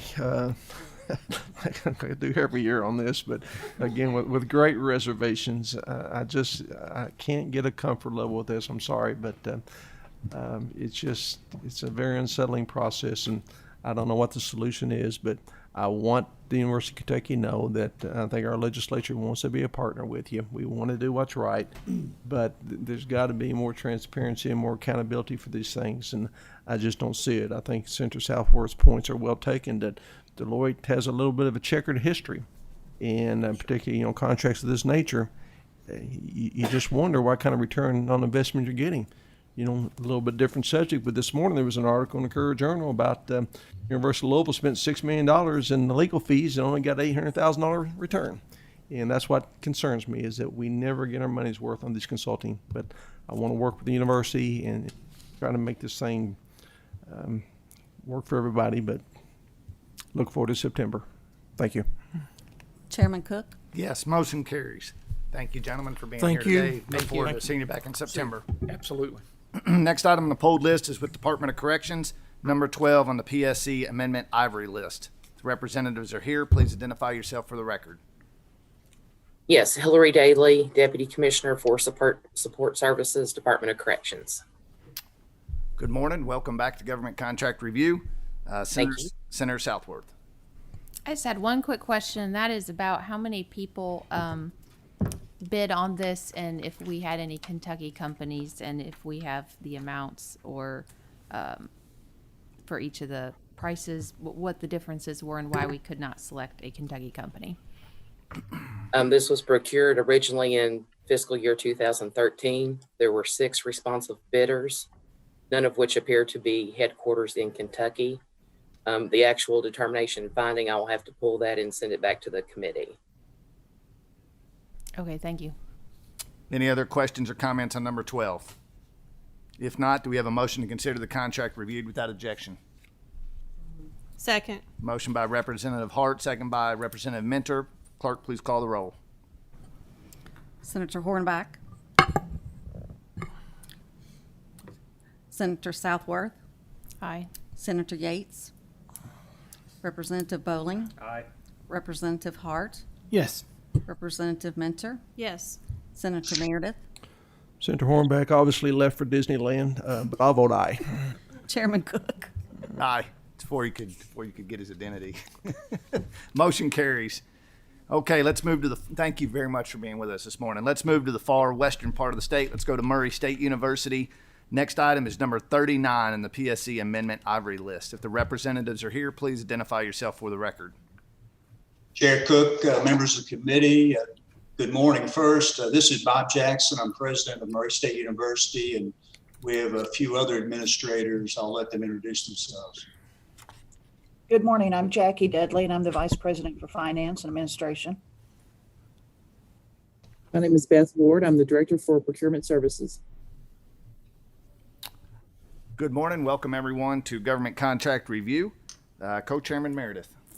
Thank you, Co-Chair Cook, and appreciate you folks spending time with us, and particularly Dr. Jackson. Appreciate you being on with us today. And don't know if you all were participating on this earlier, where we talked to Northern Kentucky University about this same contract, where they asked for $26 million. But I just want some validation that I guess you're on a revenue sharing as well. Do they get 50% of the tuition dollars as Northern Kentucky University has extended to them? Senator Meredith, we were on and listened to the previous discussion. The revenue share component is the same. However, Murray State University's contract is very different. The committee, I think, has looked at this contract before, but it dates back to 2019. And what we negotiated in this contract, and it's only a 7-year agreement, but we also have a 4-year review period, which comes up in 2 years. And we'll be reviewing all aspects of the contract at that point in time, including the revenue share component, as well as every other aspect of this agreement. It's these agreements that with academic partnerships, this is an effort and to grow our revenue, to grow students. We're all under a lot of pressure to do that, but we will be giving it a close evaluation to make sure it is working, both financially and otherwise. This may be an unfair question, but it appears that Northern Kentucky University has had much more success with this program than you folks have. Is there a reason why? It's not an unfair question. Again, our contract is very different. And I don't want to speak for Northern Kentucky University, obviously they can do that for themselves. I think all of their graduate programs are managed by academic partnerships. This is a test program for Murray State. We only have 5 graduate programs in this contract, so it's only 5. I cannot speak to how many programs Northern has in their contract, but I think it's substantially more. Okay, that's fair, and I didn't mean to put you on the spot, and I'm suggesting that fair question. We're doing a good job, but obviously with that kind of difference, it poses the question. But again, just wanted to validate that there was some semblance to what was happening at Northern Kentucky University. And Mr. Chair, with that, I don't have any other questions. Any other questions or comments on number 39? If not, do we have a motion to consider the contract reviewed without objection? So moved. Second. A motion by Senator Meredith. Is that you, Senator Southworth? Or Representative Mentor? Representative Mentor with the second. Clerk, please call the roll. Senator Hornback, Senator Southworth, Aye. Senator Yates, Representative Bowling, Yes. Representative Hart, Yes. Representative Mentor, Yes. Senator Meredith, Aye. Chairman Cook. Aye, motion carries. Dr. Jackson and staff, thank you for being here with us this morning. Appreciate everything you do. Good to see you.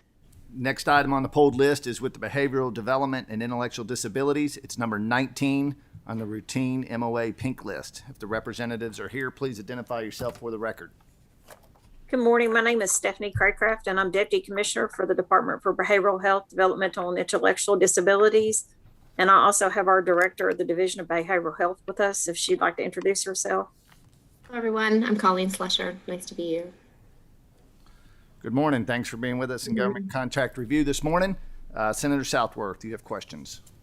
I wanted to get a little better handle on exactly what the nature of this project is. A couple of key phrases that stick out to me is diverting these individuals from jail, and there's this pilot in a police district. Can you just tell us a little bit about this work, how it came to be, and what we're accomplishing? Yes, I can. The department was offered an opportunity in November. The National Association for State Mental Health and Program Directors offered grant opportunities to design programs for jail diversion for persons with serious mental illness. It's estimated that 15 to 17% of individuals that are booked into jails have serious mental illness, active symptoms. And as such, the department made the decision to make an application for that grant. We're partnering with Spalding University. There's 2 phases to the project. The first phase is to gather data and conduct a feasibility study of a jail diversion program. And then the second phase would be to design that model program and prepare what would be needed to launch that program in a police district. Can you clarify the police district and this pilot, what we're looking at? I don't quite understand exactly what that looks like. Well, I think the pilot with the actual program is still being designed. We designed based on those feasibility studies. And I think because it is a pilot program that a police district will be chosen to launch that. And that, again, at this point in time, they're still working with other entities, working with U of L, Louisville Metro, and other entities in Louisville to develop the model. And so that police district will be selected at some point based on the information they gather. Okay, thank you. Motion to approve, Mr. Chairman. We have a motion. Is there a second? Second. Second by Representative Bowling. Clerk, please call the roll. Senator Hornback, Senator Southworth, Aye. Senator Yates, Representative Bowling, Yes. Representative Hart, Yes. Representative Mentor, Yes. Senator Meredith, Chairman Cook. Aye, motion carries. Thank you for being with us this morning. Next item. Thank you. Next item on the pulled list is with the Department for Public Health, number 59 on the MOA Amendment 10 list. If the representatives are here, please identify yourself for the record. I'm Bob James, Assistant Director for the Division of Epidemiology and Health Planning.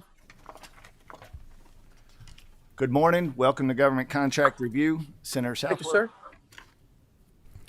Thank you. I'm noticing some fairly significant changes here, and I wanted to get a handle on precisely what is this because we've got federal funds coming in that things are changing, or is it because the scope of the work is totally changing? That's my first question. My second question is, does this have anything to do with the COVID vaccine? Well, let me speak to your first question. This particular contract is a modification to add 2 additional positions to the UK staffing that we're unable to fill through the state positions. When we're unable to fill state positions, we have to rely upon the university for these hard to fill specialty positions. And so that's what this contract is all about, is for 2 positions to be added to the contract with the University of Kentucky. And they provide excellent resources for us and highly qualified candidates. The second part of your question is, this is not related to the COVID. This is part of the Vaccine for Children program, which was established in 1994 following the measles epidemic. And the Vaccine for Children's program is a variety of vaccines that are available for eligible children 18 and younger. And the funding for all of this comes from the CDC Immunization Cooperative Grant.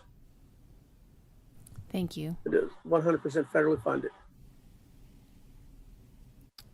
Any further any further questions or comments? We have a motion by Senator Meredith. Is there a second? Second by Representative Hart. Clerk, please call the roll. Senator Hornback, Senator Southworth. Explain my vote, Mr. Chairman. Yes, ma'am. Mr. Chairman, I have a major issue with how we conduct some healthcare, so-called healthcare things in this country. And one of them is the vaccine programs. I don't think there's nearly enough transparency about this. And so I definitely am going to be voting no today because of that. But I'm glad to hear that there's not been any COVID vaccines rolled into this, because that would just exacerbate the issue. Thank you. Senator Yates, Representative Bowling. Yes. Representative Hart. Yes. Representative Mentor. Yes. Senator Meredith. Aye. Chairman Cook. Yes, motion carries. Thank you for being with us this morning. Thank you. Final item on the pulled list with the Office of Health Data and Analytics, and is numbered 96 on the MOA Amendment 10 list. If the representatives are here, please identify yourself for the record. Yes, good morning. My name is Andrew Bledsoe. I'm the Deputy Executive Director for the Office of Health Data and Analytics. Good morning. Thank you for being with us. Senator Southworth. Thank you. I wanted to get a little more clarification on one piece of this, the Health Exchange Information Incentive Program. Can you tell us a little bit about that, what that means and what we're doing? Sure, absolutely. So this is a continuation contract with a no-cost increase to kind of start out with. Majority of this contract is funded by the CDC and is being used to help healthcare providers and hospitals connect to the Kentucky Health Information Exchange, also known as KHI, which is housed within the Cabinet for Health and Family Services. Real quickly, KHI connects to electronic health record systems in doctors' offices and hospitals to exchange patient-level information between healthcare facilities and to facilitate state and federal public health reporting. So by leveraging these funds, healthcare providers can offset some of their technology cost barriers to build a public health reporting interface to KHI. So by building this interface, public health data can flow electronically and automatically, which will help to negate their manual reporting processes. So kind of in place of having to fill out a paper and fax in a form, we connect automatically to their EHR system and send that directly to the Department for Public Health. So this contract will also allow us to match both the CDC and the Department for Public Health timelines with this funding opportunity. And specifically with the University of Kentucky, they house the Kentucky Regional Extension Center, and they provide assistance to healthcare providers and has been a longstanding partner to KHI and to the Cabinet. And so for the past 10 years, we partner with them, wherein kind of we provide the technology and they assist the provider organizations with the implementation is why we're working with them on this. Can you go specifically? I'm on page 9 of the contract right now, glancing through this incentive program. Like, is this for, small offices that normally it would be cost prohibitive? Or is this rural people that hardly have an internet connection at times? I mean, what exactly are we talking about here? Yeah, so this would be for small rural, they actually would get an extra point on kind of the application if they are small and rural. Not much, but just enough for us to be able to help ensure that they have a fair chance at an opportunity of these funds. But it's open for anyone that would do this public health reporting electronically, that have the capabilities within their electronic health record system to be able to connect to us and to send that. So it is open to everyone in the state of Kentucky, but we do have that little extra, that pointage in the application scoring process for small rural providers. Thank you. Are there any further questions or comments on number 96? If not, do we have a motion to consider the contract reviewed without objection? So moved. Motion by Representative Hart. Is there a second? Second. Second by Representative Mentor. Clerk, please call the roll. Senator Hornback, Senator Southworth, Suspend my vote, Mr. Chairman. Yes, ma'am. I'm voting no because of my concern about information sharing, particularly with the federal government and their absolutely wonderful non-overreach. And I say that obviously not seriously. I want to just point out, though, and granted, I haven't looked at a million of these contracts, but I think this is the best written contract I've seen to date, and I've not been here very long. But I just want to say thank you for writing a nice contract with lots of detail. I just can't support all of the meaning of it, and that's why I'm voting no. Senator Yates, Representative Bowling, Yes. Representative Hart, Yes. Representative Mentor, Yes. Senator Meredith, Chairman Cook. Aye, motion carries. Committee members, and thank you for being with us here today. Committee members, I think we'd like to have a brief discussion going back to a conversation we had a little bit earlier, and I'll let Senator Meredith kick that off. Thank you, Chairman Cook. It goes back to the discussion we've had over the past several months. It's not meant any criticism of any administration or of any people. It's just the process itself. And I think we've all come to the realization that Chapter 45A does not work very well. It's got a lot of holes, a lot of issues. It's not customer friendly.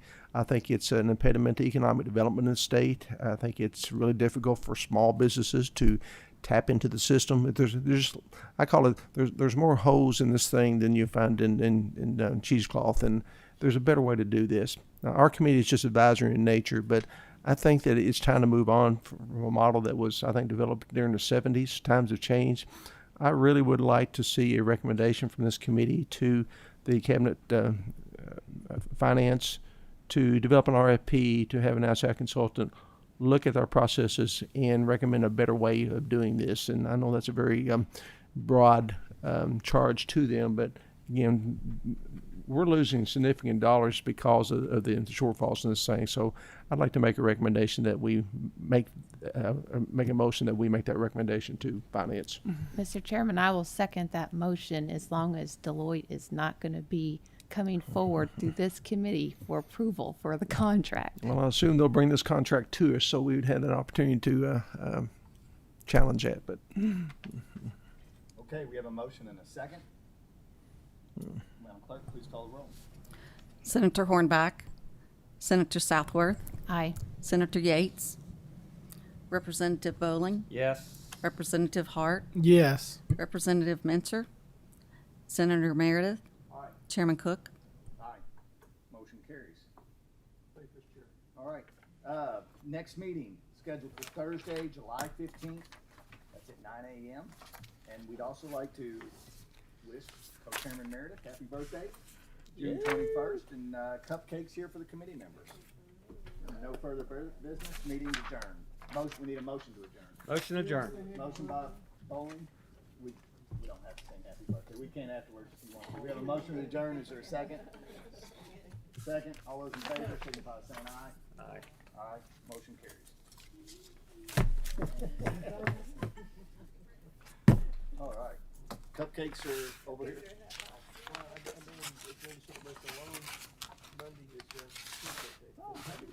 Yes, Monday's mine. Flag Day. Today is my son's birthday.